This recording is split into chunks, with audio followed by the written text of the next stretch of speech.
안녕하세요. 오늘 전통 리테일 기업은 왜 D2C 전략을 추진하는가 발표를 맡게 된 디지털 이니셔티브 그룹의 김영택 대표입니다. 오늘 제가 발표를 시작하기 전에 어떤 내용을 가지고서 발표를 진행하는지에 대해서 간략하게 설명해 드리고 나서 바로 발표를 진행을 하도록 하겠습니다. 오늘 제가 두 가지 주제를 가지고 말씀을 드릴 예정인데요. 첫 번째 부분에서는 왜 지금 D2C인지에 대해서 D2C에 대해서의 추진 배경에 대해서 설명을 드릴 예정이고요. 두 번째 부분에서는 그러면은 전통 기업들은 왜 지금 이러한 D2C 전략 부분들을 추진하고 있는지라는 부분에 대해서 전통 기업의 D2C 추진에 대한 전략적인 접근에 대해서의 정리를 하고 나서 제가 각각의 기업들의 사례를 통해서 정리를 하도록 하겠습니다. 저는 디지털 이니셔티브 그룹의 대표를 맡고 있고요. 전반적으로 기업의 디지털 트랜스포메이션 전략하고 D2C, 옴니채널 관련된 컨설팅 및 교육 부분들을 진행을 하고 있습니다. 자, 그러면 이제 본격적으로 강의를 시작을 하도록 하겠습니다. 먼저 왜 지금 D2C인가부터 설명을 드리도록 하겠습니다. 첫 번째 부분에 저희가 이제 봐야 되는 부분들이 고객의 변화 부분들입니다. 고객들 자체가 변화를 하고 있습니다. 가장 큰 변화의 핵심은 고객들이 자기 개성, 우리가 좀 이제 최근에 MZ세대들 같은 경우는 개취라고 얘기를 합니다. 개인의 취향에 맡아서 기존의 기업들이 그냥 제공해 줬던 또 기존의 기업들이 메이드된 상품들을 구매하는 것들이 아니라 자기의 개성을 잘 표현하고 또 자기의 사이즈 자체도 그냥 우리가 알고 있는 신발 사이즈, 정 사이즈 그런 것들이 아니라 각각의 제에 딱 맞는 그런 커스터마이징된 그런 신발 사이즈 같은 것들을 원하고 있습니다. 그러면서 각각의 그런 니즈에 맞춘 다양한 상품들 자체가 출시가 되고 있습니다. 옆에서 이제 보시게 된다 그러면은 잭스미스의 그런 저희가 요가복 브랜드죠. 요가복 브랜드 자체도 단순하게 운동복이 아니라 일상생활에서 편안하게 입으면서 자신의 개성들을 표현할 수 있는 그런 이제 요가복 부분들이 출시가 되고 있고요. 두 번째 지금 보시는 부분들은 베이지크라는 브랜드입니다. 최근에 화장품 브랜드 중에서 비건 브랜드 자체가 되게 이슈가 되고 있는데요.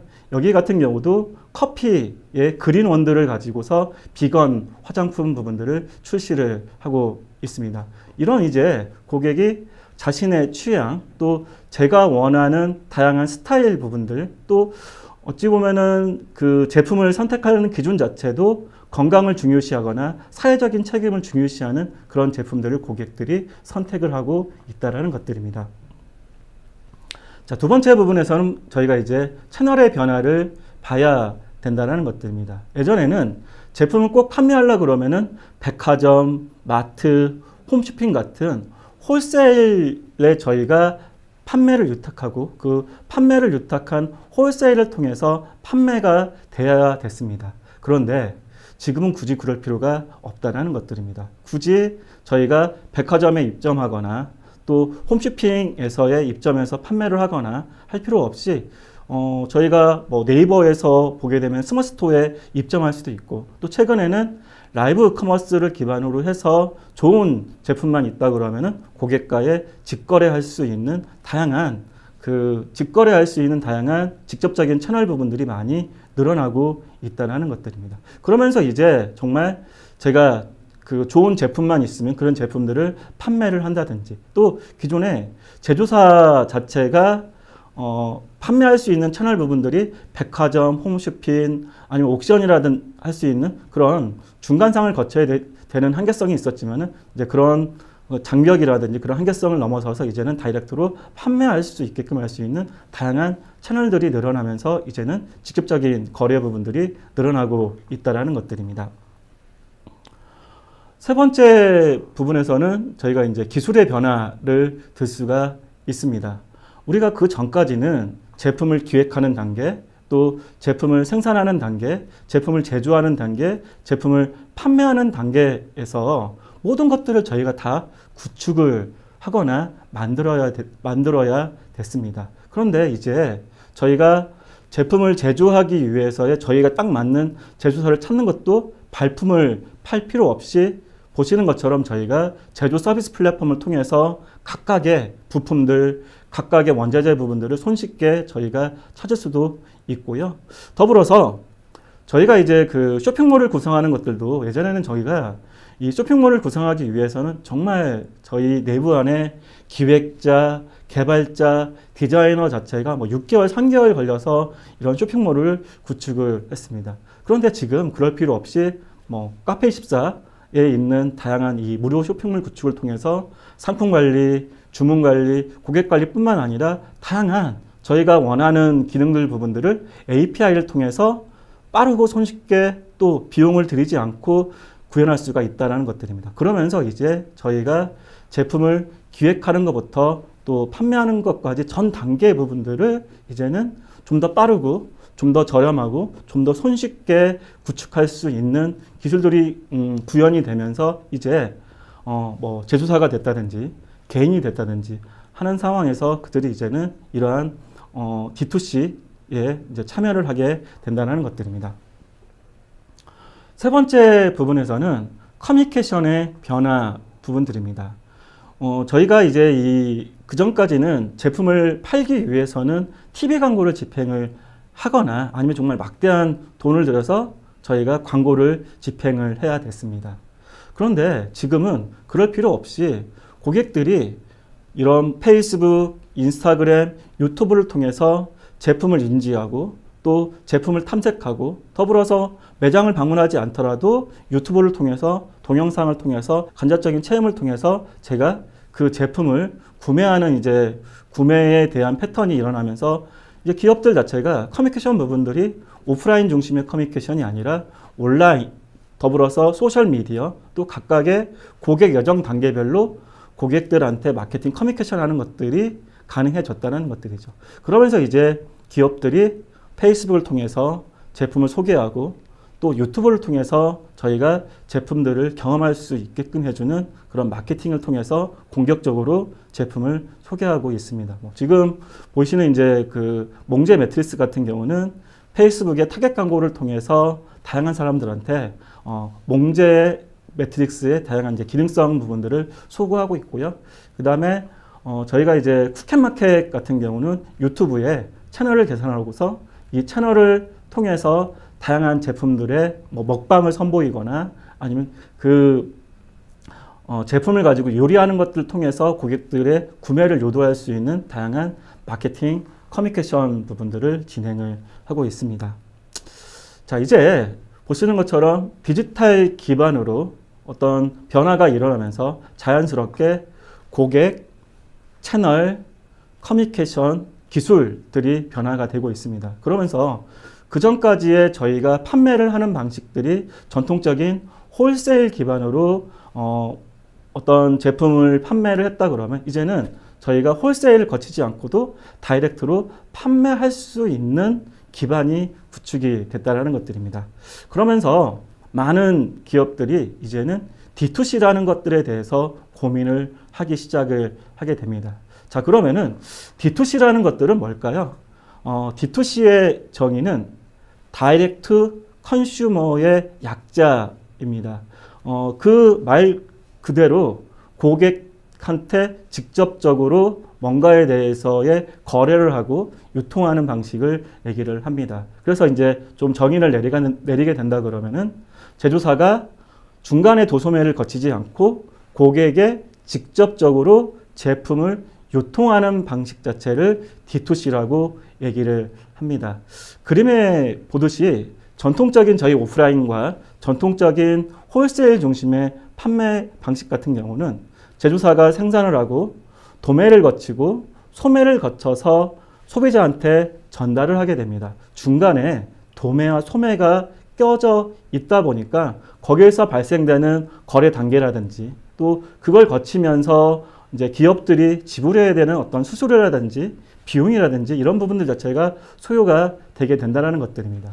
자, 그렇지만은 D2C 같은 경우는 기존의 제조사가 고객들한테 다이렉트로 판매하기 위해서의 그 제품의 특징과 차별화를 알릴 수 있는 커뮤니케이션을 통해서 다이렉트로 고객들한테 커뮤니케이션하고 다이렉트로 고객들한테 판매를 진행을 한다라고 볼 수가 있습니다. 그러면은 왜 기업들이 이러한 D2C에 대해서의 그 진출 또 D2C 전략을 추진을 할까요? 크게 네 가지적인 그 이유 때문에 기업들 자체가 특히 이제 전통적 기업들 자체가 D2C 전략을 추진을 하고 있습니다. 첫 번째 부분에서는 비용 절감 및 매출 증대 때문입니다. 앞서서 저희가 살펴봤던 것처럼 기존 홀세일 방식은 중간에 도매 소매를 거치게 됩니다. 중간에 도매와 소매를 거치다 보니까 거기에 입점을 해야 됩니다. 입점을 해서 백화점이나 홈쇼핑 자체가 판매를 진행하게 됩니다. 거기에 따른 수수료가 발생이 되게 됩니다. 뭐 저희가 적게는 뭐 10% 정도 되겠지만은 백화점과 홈쇼핑 같은 경우는 평균적으로 40% 정도의 저희가 수수료를 지출을 해야 됩니다. 자, 그런 저희가 수수료를 절감해서 고스란히 고객들한테 가격적인 혜택을 제공할 수도 있고 또 수수료 절감을 통해서 저희의 매출을 증대할 수가 있다는 것들입니다. 더불어서 저희가 기존에 오프라인 쪽에 공간을 구축하고 거기에 인력을 파견해서 제품을 판매하다 보면은 거기서 발생되는 공간에 대한 임대료라든지 또 인건비 부분이 발생이 되게 됩니다. 이 비용 또한 저희가 비용을 절감해서 매출 증대 효과를 가져갈 수가 있다는 것들입니다. 두 번째는 진입 장벽과 견제 때문입니다. 저희가 예를 들어서 신생 브랜드예요. 아니면은 신규 제품을 런칭을 하게 됩니다. 그러면은 당연히 그것들을 알리기 위해서 저희가 좀 목 좋은 곳 아니면은 사람들이 잘 보이는 매대 위치에 저희가 올려줘야 되는데 현재 상황에서는 거의 대부분이 백화점이라든지 마트에 가게 되면은 대기업 브랜드라든지 아니면은 잘 나가는 브랜드 위주로 배치가 되어 있습니다. 그러다 보니까 신제품 부분들을 저희가 단기간에 브랜드를 홍보하고 단기간에 인지도를 강화하는 데는 한계가 있다라는 것들입니다. 자, 그런 진입 장벽과 견제를 저희가 대응하기 위해서의 또 D2C 접근을 하고 있고요. 세 번째 부분에서는 궁극적으로 저희 브랜드가 가질 수 있는 차별화, 경험적인 요소, 또 브랜드에 대해서 다양한 스토리텔링이 있는데 근데 그런 것들을 저희 충분하게 고객들한테 전달하기 위해서는 저희가 그런 것들을 얘기할 수 있는 별도 공간들이 필요합니다. 예를 들어서 그게 백화점이 됐던 홈쇼핑이 됐던 아니면은 저희가 이베이 같은 공간이 됐던 그런데 거의 대부분이 정형화된 그냥 상품의 카탈로그 또 상품을 판매하기 위한 공간만 제공해 주고 있지 저희에 대한 스토리텔링이라든지 저희의 브랜드에 대한 것들을 충분하게 알릴 수 있는 그런 브랜드적인 경험들을 강화할 수 있는 데 대해서는 한계성이 있다라는 것들입니다. 그렇지만은 D2C라는 것들은 저희 채널이고 저희가 하고 싶은 얘기 또 저희의 브랜드 부분들을 충분하게 다양한 기술적인 부분들을 결합을 해서 전달해 줄 수 있다는 또 장점이 있습니다. 자, 그런데 이제 가장 솔직히 기업들이 또 전통 기업들이 이 D2C를 선호하는 부분들은 고객 데이터를 확보하기 위한 것들입니다. 저희가 중간에 도소매를 거치게 된다 그러면은 판매 결과에 대해서의 데이터는 확보할 수 있겠지만은 고객의 프로파일, 고객의 방문 데이터, 고객의 상세한 구매 데이터를 저희가 확보하는 데는 한계가 있다라는 것들입니다. 그러다 보니까 장기적인 차원에서는 저희가 고객들을 분석하고 그 분석된 고객 데이터를 기반으로 상품을 기획하고 또 거기에 따라서의 고객들한테 맞춤형 마케팅을 하고 장기적인 측면에서는 재방문과 로열티를 강화하기 위한 저희가 고객의 관계 마케팅을 진행을 해야 되는데 그렇게 하기 위해서는 저희가 고객의 데이터를 확보를 해야 됩니다. 그럼 고객의 데이터를 확보하기 위해서는 저희가 이제는 저희 자체 채널을 통해서 데이터를 확보할 수 있는 기반을 갖춰 나가야 된다는 것들입니다. 자, 그러면 이제 전통 리테일 기업들은 이러한 D2C 전략을 어떻게 구축 또 어떻게 접근을 하고 있을까요?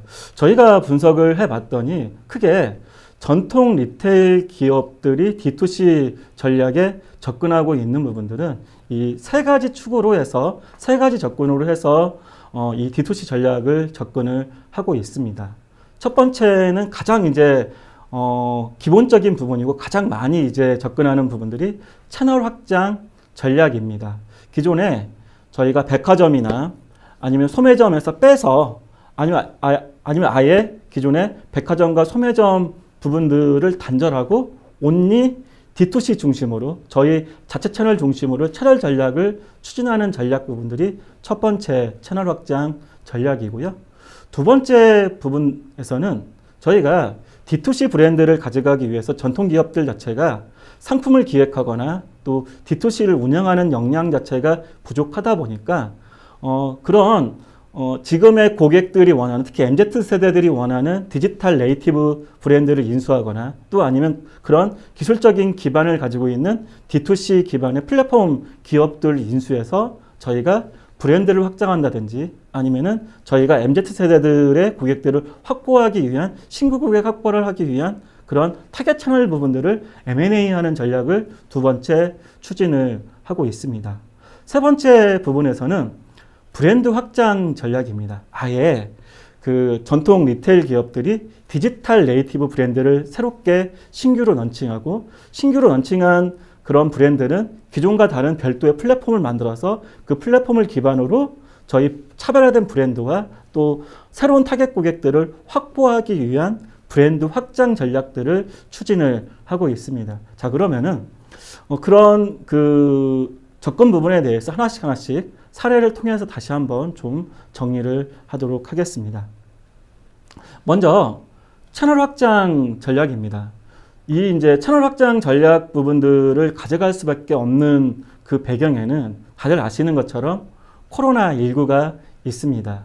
작년에 코로나19가 터지면서 오프라인 매장 또 뭐 이런 그 생필품에 대해서의 판매 자체가 직접적인 판매가 이루어지지 않으면서 많은 기업들이 이제는 전통적인 오프라인 매장 중심의 판매가 아니라 이제는 이커머스 중심 아니면 이제 다이렉트 판매에 대해서의 고민을 하게 됩니다. 그런 고민도 당연하게 뭐 펩시와 그 다음에 하인츠도 이제 그런 고민을 했다는 것들입니다. 그래서 펩시 같은 경우는 팬트리샵닷컴하고 스낵닷컴이라는 D2C 채널 부분들을 확장을 하게 됩니다. 하인츠 같은 경우는 하인츠 투 홈이라는 D2C 채널 부분들을 구축을 하게 됩니다. 근데 이제 이 두 기업의 특징이 뭐냐면은 저희가 전통적인 기업들이 디지털 전략 또 이제 저희가 이커머스의 구축을 가져가려고 그러면은 거의 뭐 짧게는 6개월, 길게는 1년 정도의 기간이 소요가 됩니다. 그런데 펩시와 하인츠 같은 경우는 1개월 만에 구축을 했습니다. 1개월 만에 빠르게 이커머스 플랫폼, 뭐 앞서서 뭐 얘기했던 뭐 카페24라든지 쇼피파이 같은 것들, 제가 알기로는 펩시 같은 경우는 쇼피파이를 기반해서 이 팬트리샵닷컴하고 스낵닷컴을 구축한 걸로 알고 있습니다. 그래서 고객들이 이제 이 코로나19가 터진 상황에서 빠르게 펩시하고 하인츠의 제품들을 뭐 스낵 제품, 음료 제품, 또 다양한 소스 제품들을 구매할 수 있게끔 하는 채널 확장 전략을 추진을 했고요. 두 번째 부분에서는 M&A 전략입니다. 기존에 MZ세대들을 확보할 수 있는 뭐 새로운 어떤 브랜드 이미지를 강화한다든지 또 새로운 타겟 고객들을 확보하기 위해서 저희가 M&A 전략 부분들을 접근을 하는데 시세이도 같은 경우는 드렁크 엘리펀트라는 화장품 뷰티 브랜드를 인수를 했습니다. 최근에 화장품 브랜드 자체가 이러한 뭐 천연, 그린 부분들을 많이 지향하고 있는데 이 드렁크 엘리펀트 자체도 그런 저희가 천연, 그린을 기반한 그런 이제 화장품 재료를 기반으로 화장품을 만들고 있습니다. 그래서 시세이도 자체가 이제는 이런 그 그린 뷰티 쪽을 지향하기 위해서의 타겟 고객들을 확보하기 위해서의 이 드렁큰 엘리펀트 자체를 인수를 했고요. P&G 같은 경우는 월커 앤 컴퍼니 브랜드라는 회사를 인수했습니다. 여기는 어떤 브랜드냐면은 유색 인종들이 활용할 수 있는 화장품을 만드는 브랜드입니다. 그래서 이 유색 인종들에 맞춰서 뭐 면도기라든지 크림이라든지 헤어 같은 제품들, 그래서 P&G 같은 경우는 이런 이제 유색 인종의 타겟에 맞춰서 그런 고객들을 확보하기 위한 전략으로 이런 그 월크 앤 컴퍼니 브랜드를 인수를 했습니다. 세 번째 부분에서 이제는 새로운 신규 브랜드로 확장하는 전략입니다. 기존의 전통적인 브랜드가 아닌 이제는 변화하는 브랜드, 변화하는 소비자의 트렌드에 맞춰서 거기에 맞는 브랜드 확장 전략을 가져가게 된다는 것들입니다. 켈러그 같은 경우는 그 M1이라고 할 수 있는 그런 이제 저희가 먹는 건강 음료입니다. 이런 먹는 건강 음료 자체의 브랜드를 확장하면서 관련된 이제는 조금은 유기농 건강식품 회사로 지향하기 위해서의 그런 브랜드 라인업 부분들을 출시하고 계속적으로 확장하고 있고요. 지금 이제 보시는 옆에 이제 로레알이 최근에 페로소라고 하는 신제품 자체를 출시를 했습니다. 이 그 페로소는 어떤 거냐면은 제가 로레알이 있는 로레알의 모바일 앱으로 저의 얼굴을 스캔을 해요.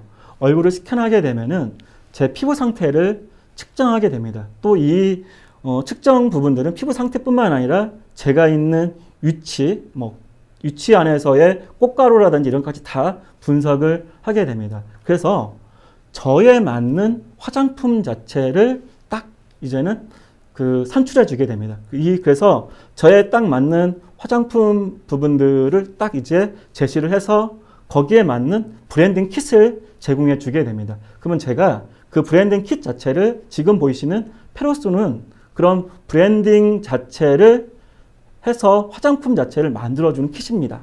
그래서 제가 여기서 스킨케어 자체를 그 아까 있는 킷 자체를 넣게 되면은 여기서 브랜딩을 해서 저에 맞는 화장품 부분들을 제공해 주게 됩니다. 그래서 로레알 같은 경우는 이제 저희가 이제 이런 서비스를 뭐라고 얘기하냐면은 온디맨드 서비스라고 얘기를 합니다. 그리고 더불어서 여기 같은 경우는 정기 구독 서비스입니다. 이제는 그 화장품 자체도 제가 가서 그냥 화장품을 구매하는 게 아니라 화장품도 배송해 주고 또 저에 맞는 화장품을 정기적으로 배송해 줄 수 있는 그런 새로운 브랜드로 확장을 했다라고 보시면 될 것 같습니다. 자, 그러면 이제 이런 전통 리테일 기업들이 D2C 전환을 추진하기 위해서의 어떠한 또 전략적인 접근들을 하고 있을까요? 거의 대부분이 공격적으로 이제는 D2C 중심으로 어떤 조직이라든지 또 판매 기반이라든지 마케팅이라든지 오프라인 부분들을 전체를 다 정비하고 있습니다. 그래서 현재 전통 리테일 기업의 D2C 전략은 곧 디지털 트랜스포메이션 전략이라고 볼 수가 있습니다. 그래서 전통 리테일 기업의 디지털 트랜스포메이션 전략의 핵심은 D2C 기반을 구축하고 D2C 기반으로 모든 것들을 다 바꾸는 것들입니다. 아디다스 같은 경우는 작년에 이제 코로나가 터지면서 온더 게임이라고 할 수 있는 새로운 디지털 트랜스포메이션 전략을 발표를 하게 됩니다. 근데 이거의 핵심은 D2C 기반으로 모든 것들을 다 바꾸겠다는 것들입니다. 그러면서 2025년까지 매출 비중을 50%로 확대를 하고요. 또 D2C를 강화하기 위해서 오프라인 매장은 옴니채널 매장으로 이제 그 역할을 다시 재정의하고 더불어서 이제 고객 중심 또 고객의 로열티를 강화해서 지속적인 구매가 일어나도록 하기 위해서의 멤버십의 투자를 확대하고요. 그리고 지금 이제 저희가 D2C를 강화하기 위해서는 홀세일 자체를 축소를 해야 됩니다. 그래서 지금 보시는 언더아머, 리바이스, 마이클 코어스 같은 경우도 거의 이제 점진적으로 이 홀세일 파트너를 축소를 하고 있습니다. 언더아머 같은 경우는 그 올 하반기까지 이 홀세일 파트너 부분들을 2,000에서 3,000개 정도로 철수할 예정이고요. 그 다음에 리바이스 같은 경우도 홀세일 매출 비중 부분들 자체를 48% 정도 하기 위해서 백화점 비중 부분들을 지속적으로 축소를 하고 있습니다. 자, 그러면 이제 그 전통 리테일 기업들이 이 D2C 자체를 추진하기 위해서, 그래서 디지털 트랜스포메이션 기반의 D2C 전환을 추진하기 위해서 어떤 것들을 진행하고 있는지를 저희가 리바이스 사례를 기반으로 해서 정리를 해보도록 하겠습니다. 앞서서 저희가 이 전통 리테일 기업들이 D2C를 가져가기 위해서는 홀세일 파트너를 축소한다라고 얘기를 하고 있습니다. 리바이스 또한 홀세일 파트너를 2010년도에 한 16% 정도의 비중밖에 되지 않았었는데, 리바이스 자체가 홀세일 파트너 부분들 자체를 점진적으로 지금 줄이면서 이제는 이 D2C에 대해서의 매출 비중 부분들을 48%까지 지금 올려놓고 있습니다. 두 번째 부분들은 일관된 고객들의 경험들을 가져가기 위해서 이커머스 모바일 앱 자체를 통합을 하고 있습니다. 리바이스 같은 경우는 저희가 웹사이트라든지 모바일 부분들은 크게 세 가지 메뉴로 구성이 돼서 일관된 경험과 일관되게 고객들 자체가 제품들을 구매할 수 있게끔 되어 있습니다. 그래서 전체적인 제품 카탈로그가 구성이 되어 있는 매장, 그래서 이 매장을 통해서 저희가 제품에 대한 상세 정보를 볼 수가 있고요. 두 번째 부분에서는 개인화된 상품과 서비스를 구매할 수 있는 커스터마이즈라는 메뉴가 되어 있고요. 세 번째 부분에서는 전체적으로 리바이스의 다양한 브랜드 스토리와 청바지에 대한 다양한 정보를 얻을 수 있는 발견으로 구성이 되어 있습니다. 지금 이 세 가지 메뉴는 거의 글로벌로 다 일관되게 구성이 되어 있습니다. 세 번째 부분에서는 매장 자체를 옴니채널 매장으로 탈바꿈을 시키고 있습니다. 그래서 또 매장 자체도 기존의 D2C를 강화할 수 있는 신규 매장 포맷으로 다시 구성을 하고 있습니다. 리바이스 같은 경우는 넥스트젠이라는 D2C 기반의 옴니채널 매장으로 새롭게 구성하고 있는데요.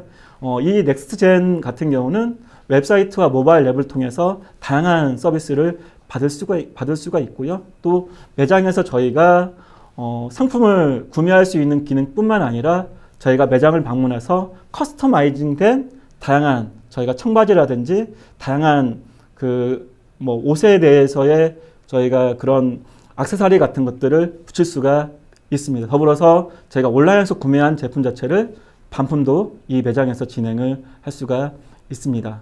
또 가장 이제 큰 D2C의 핵심 부분들은 고객과의 관계를 강화하기 위해서의 멤버십을 정비하다든지 LTV를 강화하기 위해서 멤버십 부분들을 새롭게 구성을 하게 됩니다. 리바이스 같은 경우는 리바이스 레드탭이라는 멤버십을 새롭게 출시를 하게 됩니다. 그래서 이 멤버십에 가입을 하게 되면은 저희가 개인의 취향이라든지 구매 이력을 통해서 다양한 혜택과 무료 배송을 제공해 주고 있고요. 더불어서 멤버십 기반의 팬 커뮤니티를 강화하기 위해서 슈퍼 팬들에게는 저희가 이제 콜라보레이션한 굿즈 같은 것들을 먼저 구매할 수 있는 독점 기회를 부여를 하고 있습니다. 현재 리바이스의 멤버십 같은 경우는 100만 명 이상의 회원을 보유하고 있고요. 현재 충성 고객 같은 경우는 재구매율 부분들이 40%에 달하고 있습니다. 저희가 그 D2C 전략의 특히 이제 전통적인 D2C 기업의 전환을 성공적으로 추진하고 있던 사례를 본다 그러면은 나이키 사례를 들 수가 있습니다. 나이키 같은 경우는 2017년도에 컨슈머 다이렉트 오펜스라는 디지털 트랜스포메이션 기반의 전략을 기반으로 D2C 전략을 추진을 하게 됩니다. 그래서 트리플 더블 전략을 기반으로 해서 고객 중심으로 다양한 상품 기획과 제품 출시, 그다음에 판매 부분들을 혁신하는 전략을 추진하게 됩니다. 그래서 밑에 보시는 그 2배 다이렉트라는 부분들이 다이렉트 기반을 가지고서 전체적인 판매 채널과 마케팅 부분들을 강화하겠다는 전략의 핵심이라고 볼 수가 있습니다. 이걸 추진하기 위해서의 별도의 다이렉트 조직 부분들을 구성을 했고요. 2018년도에는 이 D2C 역량들을 강화하기 위해서 제품을 기획하고 생산하는 부분들에 대해서의 스피드하게 또 고객이 원하는 제품들을 출시하기 위해서 익스프레스 레인이라는 기반의 어떤 제품 제조 생산 부분들을 혁신을 하고요. 더불어서 채널을 이제는 다이렉트 채널 중심으로 채널을 개편을 하게 됩니다. 그래서 모바일 앱 자체를 통합을 하게 되고요. 또 그 웹사이트와 모바일 앱의 통합 채널뿐만 아니라 이 웹사이트와 모바일 앱 자체가 매장까지 잘 연결될 수 있도록 옴니 채널 중심의 또 매장을 재설계를 하게 됩니다. 그리고 별도의 팬 커뮤니티 또 별도의 고객의 멤버십 부분들을 강화하기 위해서의 스니커즈라는 별도의 그 팬 커뮤니티 또 그 스니커즈 전문적인 부분들을 판매하고 거래하고 고객들이 정보를 교환할 수 있는 그런 브랜드 팬덤 사이트 부분들을 또 구축하고 개편을 하게 됩니다. 그리고 2019년도에는 전체적인 이제 이 부분들을 통합하는 통합 전략 부분들을 진행을 하게 됩니다. 근데 이 통합 전략의 핵심은 고객을 중심으로 고객 DB를 중심으로 통합을 하게 됩니다. 그래서 나이키 멤버십인 나이키 플러스 부분들을 개편하고 이 플러스에서의 다양하게 고객에 대한 어떤 혜택, 그 다음에 컨텐츠, 고객의 지원, 고객과의 커뮤니케이션 부분들을 강화하는 통합 마케팅 전략을 추진을 하게 됩니다. 더불어서 이제 확보된 고객에 대한 데이터를 분석하기 위해서의 데이터를 분석하고 또 상품을 기획하고 또 고객들한테 개인화된 마케팅을 강화하고 또 저희가 재고 관리라든지 또 고객을 분석해서 성과를 높여주기 위한 마케팅을 강화하기 위해서의 M&A를 진행하게 됩니다. 각각의 M&A를 보게 된다 그러면은 조디악이라는 회사를 인수해서 데이터 분석을 강화를 했고요. 그 다음에 인버텍스라는 3D에 기반한 업체를 기반으로 해서 저희가 개인화 서비스를 제공해 줄 수 있는 기반을 갖춰놨고요. 그 다음에 셀렉트라는 회사를 기반으로 인수를 해서 저희가 재고관리 부분들을 효율화를 하게 됐습니다. 그리고 올해 2021년도에 데이터로그라는 회사를 인수를 했습니다. 이 데이터로그라는 회사는 이제 흩어져 있는 나이키의 데이터를 수집하고 통합해서 각각의 데이터를 분석해서 저희가 이제는 고객의 마케팅과 상품의 기획과 재고 관리를 좀 더 효과적으로 진행할 수 있는 전략을 가져가기 위한 기반으로 이런 회사들을 인수를 했습니다. 그리고 작년에 이제 코로나가 터지면서 이제 나이키 자체가 기존에 앞서서 2017년도에 세웠던 컨슈머 다이렉트 오펜스라는 D2C 전략을 컨슈머 다이렉트 엑셀러레이션이라는 전략으로 가속화 전략으로 전략 자체를 개편하게 됩니다. 근데 이제 이 그 가속화 전략의 핵심은 D2C 전략 부분들 기반으로 이제는 성장 전략을 가져가겠다. 그래서 저희가 이제는 나이키 제품만 있는 게 아니라 각각의 나이키 브랜드하고의 그런 경험 또 브랜드를 공감할 수 있는 다양한 업체들을 저희가 모아서 고객들한테 경험을 제공해 줄 수 있는 마켓플레이스를 구축하고 또 기존에 이제 확보된 2030 타겟 이외에도 다양한 타겟군들을 확보하는 확보 전략을 가져갈 그 접근들을 계획을 하고 있고요. 또 이제 이런 거를 진행하기 위해서는 앞서서 뭐 데이터 분석, 개인화, 재고 관리 같은 것도 필요하겠지만은 엔드 투 엔드로 저희가 백엔드의 데이터부터 프론트의 고객과의 커뮤니케이션 하기 위한 것들이 일관되게 가져가기 위한 기술 기반 부분들을 구축하는 전략으로서 현재 그 D2C 전략 부분들을 가속화하고 있습니다. 정리를 하도록 하겠습니다. 현재 그 코로나가 터지면서 기업들의 D2C 전략 자체가 이제는 생존 전략이 되게 됐다는 것들입니다. 이런 D2C 기반으로 전략을 전환하면서 거의 대부분의 기업들이 이제는 공격적인 전략들을 추진을 하고 있다는 것들입니다. 그래서 첫 번째 부분에서 저희가 이제 보셨던 것처럼 거의 대부분이 홀세일 부분들을 축소를 하고 있고요. 두 번째 부분에서는 저희가 오프라인 매장 부분들을 옴니채널 매장으로 재정의를 하고 있다는 것들입니다. 세 번째 부분들에서는 고객을 중심으로 일관된 경험들을 제공해 주기 위해서 저희가 웹사이트, 모바일 웹, 또 오프라인 채널까지 통합하고 연결하는 전략들을 가져가고 있습니다. 그리고 마지막으로 이런 것들을 저희가 효과적으로 구축을 하기 위해서는 조직, 프로세스, 기술들이 통합되고 확보되고 이런 것들이 저희가 원활하게 잘 운영될 수 있는 기반과 역량을 갖추는 게 이 현재 전통기업들의 D2C 전략의 추진 전략이고, 또 성공적인 D2C 전략을 추진하기 위해서는 이런 네 가지 기반이 갖춰져야 저희가 성공을 할 수가 있습니다. 오늘 강의 내용에 소개된 내용은 저희 이제 그 디지털 트랜스포메이션 CO.KR에 들어오시게 되면은 관련된 전략적인 추진이라든지 관련된 각각의 사례 부분들을 보실 수가 있습니다. 네, 이상으로 강의 마치도록 하겠습니다. 감사합니다.